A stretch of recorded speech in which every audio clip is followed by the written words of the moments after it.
जय माता दी सभी भक्तों को। मुझे काफ़ी समय से कुछ एक साधक लोग बार बार मैसेज कर रहे हैं कि वो विधि बताइए जिस विधि से हम सवारी हासिल कर सकें। देखिए, पहली बात मैं बहुत क्लियर बोलूँगा कि सवारी जब भी आती है वो गणों की होती है, शुद्ध शक्ति की सवारी नहीं होती। पहले इस भ्रम को दूर कर लीजिए कि अगर आप माता काली के उपासक हैं और आप चाहते हो कि माता की सवारी आपके ऊपर आए, तो वो सवारी माता की नहीं होती, माता के गणों की होती है, माता की योगिनियों की होगी, माता के प्रेतों की होगी, लेकिन माता खुद सवारी कभी नहीं लेती। माता अगर आपके पास आएंगी तो वो शुद्ध रूप में अपनी ऊर्जा का अंश आपको प्रदान करेंगी। वो ऊर्जा आपके साथ चलेगी, वो आपको लोगों के बारे में बताएगी ऊर्जा और लोगों का काम करेगी, लेकिन वो सवारी कभी नहीं लेगी। ठीक है।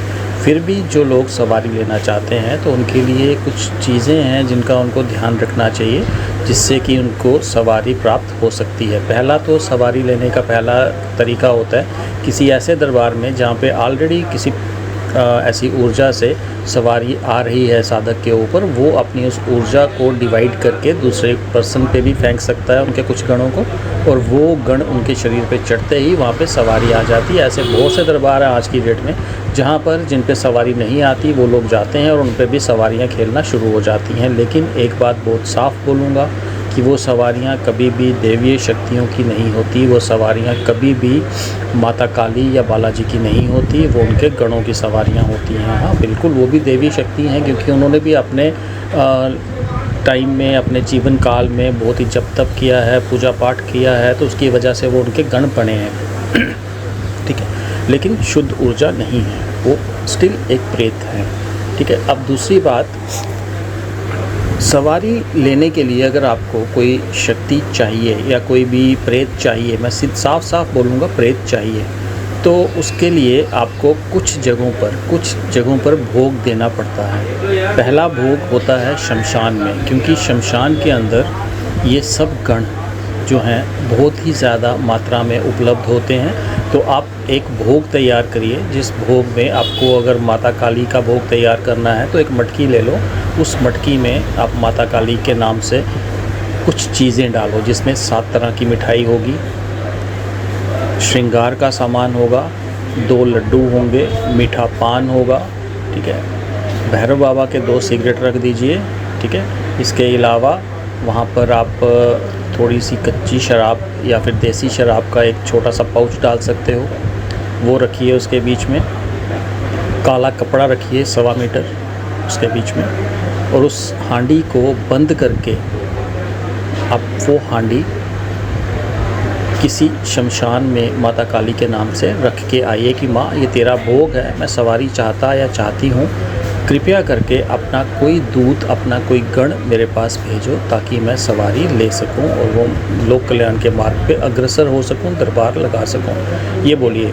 बेहतर है कि आप ये कार्य करने से पहले अगर शमशान में शमशानी शक्तियों का भोग भी दे सकें, तो शमशानी शक्तियों का भोग कैसे दिया जाता है मैं पहले ही अपने कुछ लाइव्स में या फिर वीडियोस में एक्सप्लेन कर चुका हूँ, जिसमें एक भोग माता काली का होता है, एक भोग होता है भोले शंकर के नाम से, महादेव के नाम से, एक भोग होता है भैरव बाबा के नाम से, फिर मसान के नाम से और शमशानी शक्तियों के नाम से। ये 5 भोग होते हैं वहाँ पे। ये देने के बाद अगर आप क्रिया करेंगे तो ज़्यादा बेटर रहेगा।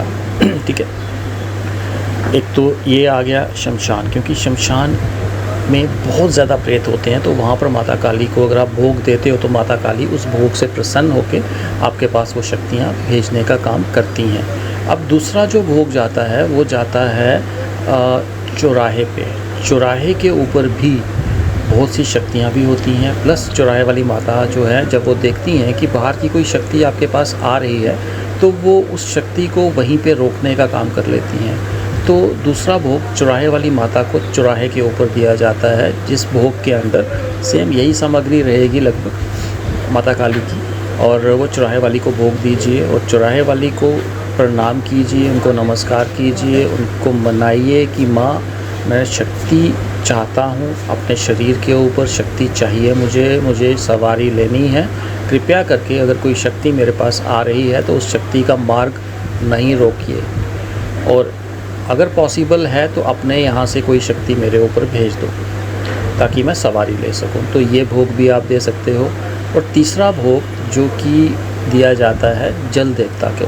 देखो बहुत सी शक्तियों का जो स्थान है वो जल का निवास भी होता है। बहुत सी शक्तियाँ जल के किनारे भी निवास करती हैं, यानी बहते पानी के किनारे, ठीक है, गंगा के किनारे या फिर बाकी किसी भी बहते पानी के किनारे भी बहुत सी शक्तियाँ निवास करती हैं। अगर आप चाहते हो कि वहाँ से कोई शक्ति आप पे आए या फिर शमशान में आप शक्ति को भोग दे रहे हो, वहाँ की शक्ति आपके पास नहीं पहुँच पाई हैं, चौराहे पे भोग दे रहे हो, वहाँ की शक्ति भी नहीं पहुँच पा रही है, तो फिर आप तीसरा भोग जल पे भी दीजिए। जल के किनारे बहुत सी शक्तियों का निवास होता है। आप सेम यही भोग लेकर के जल देवता के पास जाइए और उनको प्रार्थना करिए। जहाँ पे बहता पानी होना चाहिए और अच्छी नदी का पानी होना चाहिए, वहाँ पे जाके प्रार्थना करिए कि हे जल देव, मैं शक्तिधारी बनना चाहता या चाहती हूँ, मैं चाहता हूँ या चाहती हूँ कि मेरे शरीर के ऊपर कोई सवारी खेले। कृपया करके आप मेरे इस कार्य में मेरी मदद कीजिए। कोई शक्ति मेरे ऊपर सवार होने में मदद कीजिए। अपने पास से कोई शक्ति भेजिए ताकि वो मेरे ऊपर सवार हो सकें और मैं लोक कल्याण के मार्ग पर अग्रसर हो सकूं। तो ये प्रार्थना वहाँ पे करिए और वहाँ पर उनको भोग दीजिए। तो बेसिकली ये 3 स्थान ऐसे स्थान हैं जहाँ से शक्तियाँ चलाई जाती हैं, जहाँ पे शक्तियाँ होती हैं। तो इन जगहों पर जाके इनके देवताओं को भोग दे करके आप शक्तिधारी बन सकते हैं या फिर सवारी हासिल कर सकते हैं। तो इस तरीके से आप सवारी हासिल कर सकते हैं। लेकिन एक चीज़ का ध्यान ये रखिए कि ये सब कार्य करने से पहले आपको सर्वप्रथम अपने कुल देवी देवता को भी मनाना है। अपने कुल देवी देवता को भोग दीजिए, उनको प्रसाद दीजिए, पितरों को दीजिए और उनसे प्रार्थना करिए कि मैं अपने शरीर पे किसी शक्ति की सवारी चाहता हूँ।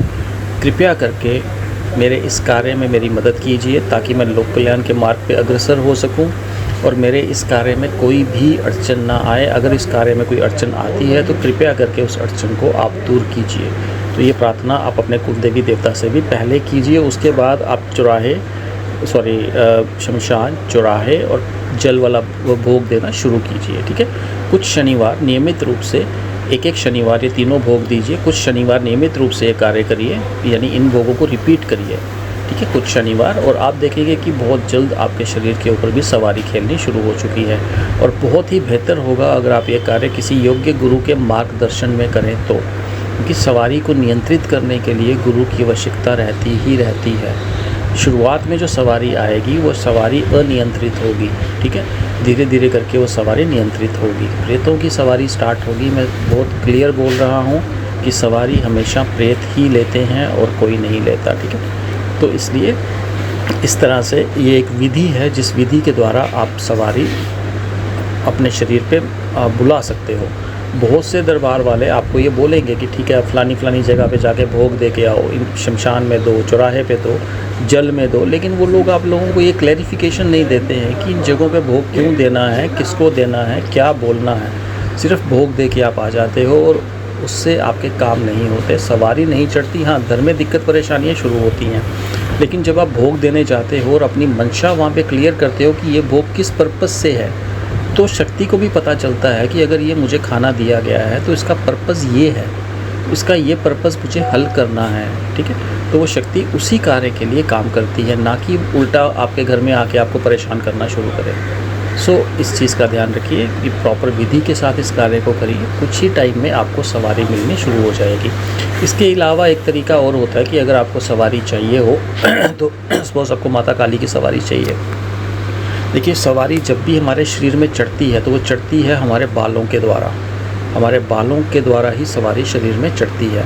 तो इसकी एक विधि और होती है। वो विधि ये है कि आप किसी दिन सुबह सुबह नहा के, बिल्कुल मॉर्निंग में नहा के गीले बालों के साथ काली मंदिर जाइए। वो दिन होना चाहिए शनिवार का, अगर काली माता की सवारी चाहिए तो। वहाँ जा कर के गीले बालों में से अपने सर की एक लट काटिए और माता को अर्पित करिए भोग के साथ। भोग के साथ मतलब 7 तरह की मिठाई हो, या जो बाकी भोग मैंने आपको बताया लगभग वो सारा भोग हो उसमें, नहीं तो कुछ भी ना हो तो 7 तरह की मिठाई हो, या फिर सिंपल लड्डू ही हो, बहुत है। वहाँ पर अगर कोई धूना है या फिर वहाँ पे कोई अंग्यारी है या फिर कोई हवन कुंड है तो आप वो भोग माता को बोलिए, माँ ये मेरी मंशा है, मुझे सवारी चाहिए, मेरे शीश के ऊपर आओ, खेलो, खुल के खेलो, अपना कोई गण मेरे पास भेजो, मेरे शरीर पे अच्छे से सवारी आनी चाहिए और मेरे शीश पे अच्छे से सवारी झूमनी चाहिए। तो आपका ये भोग मैं आपको दे रहा हूँ। और वो ये कह करके आप उनका वो भोग उस धूने में दे सकते हो, उस अंग्यारी में दे सकते हो, उस हवन कुंड में दे सकते हो माता को। या फिर अगर वहाँ पे अंग्यारी, धूना, हवन कुंड नहीं है तो माता के मंदिर में आप अर्पित कर सकते हो अपनी उस लट के साथ, ठीक है। तो इस तरीके से भी सवारी चढ़ती है। इसके अलावा आप जल के किनारे माता के नाम से भोग दे सकते हो वहाँ पे अंग्यारी करके। तो इस तरीके से भी सवारी चढ़ती है, ठीक है।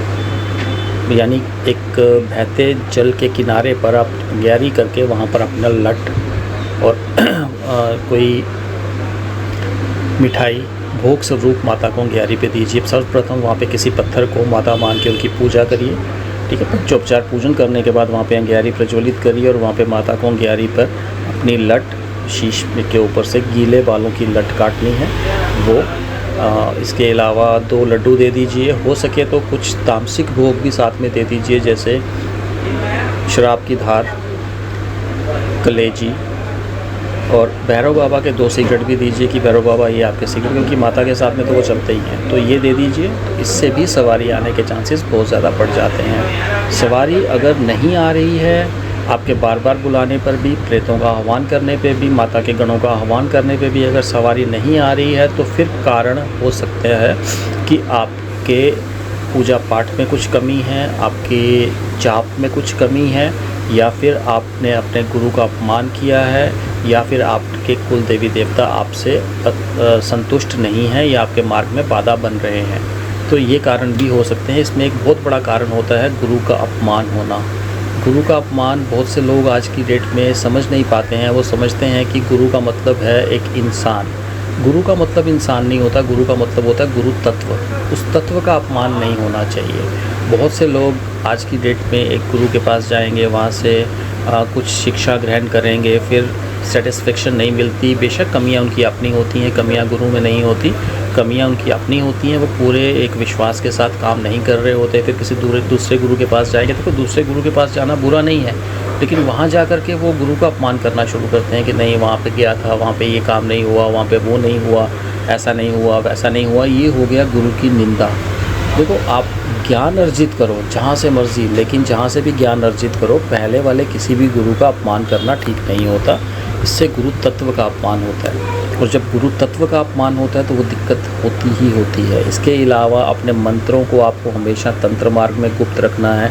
मंत्र को और अपने मंत्रों की विधियों को गुप्त रखना है। अगर आप वो विधियाँ भी लीक करते हो तो भी आपकी ऑरा वीक होती है। सो इन चीज़ों का ध्यान रखिए। और जो भी चाहते हैं, जो भी भक्त ये चाहते हैं कि उन पे सवारी आए, जो मैंने पॉइंट्स कुछ एक आज आप लोगों को बताए हैं, इन पॉइंट्स के ऊपर काम करिए। सवारी 110% आपके शरीर पे हाजिर होना शुरू होगी। आज के लिए इतना ही। बहुत जल्दी फिर मिलेंगे आप सबसे एक नए टॉपिक के साथ। तब तक के लिए जय माता दी सभी भक्तों को।